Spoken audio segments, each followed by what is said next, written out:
అన్నా క్యాంటీన్ను వేమూరు శాసనసభ్యులు శ్రీ నక్కా ఆనందబాబు గారు మరియు బాపట్ల జిల్లా కలెక్టర్ శ్రీ వినోద్ కుమార్ గారు బట్టిప్రోలు గ్రామంలో పిహెచ్సి పక్కన ప్రారంభించడం జరిగింది. వేమూరు నియోజకవర్గంలో మొట్టమొదటి అన్నా క్యాంటీన్ ప్రారంభం అవటం ప్రజలందరికీ గర్వకారణంగా మారింది.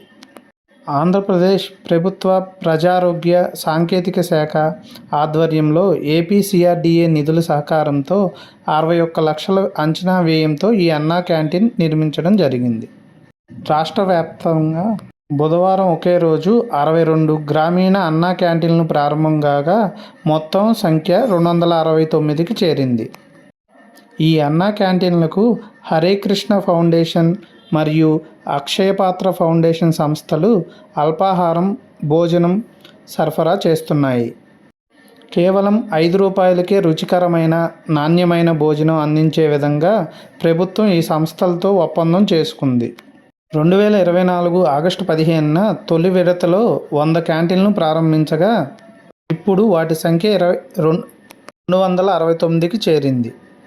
ప్రస్తుతం రాష్ట్ర వ్యాప్తంగా రోజు సుమారు 2,10,000 మంది పేదలకు భోజనం అందుతుంది. ఇప్పటి వరకు 8,80,00,000 మంది ఈ సేవలను వినియోగించుకుంటున్నారు. ఈ పథకం కోసం ప్రభుత్వం సబ్సిడీ రూపంలో 243 కోట్లు ఖర్చు చేయగా గ్రామీణ ప్రాంతాల్లో కొత్తగా ప్రారంభమైన క్యాంటీన్ల కోసం ఏడాదికి మరో 58 కోట్ల వ్యయం చేయబడుతుంది.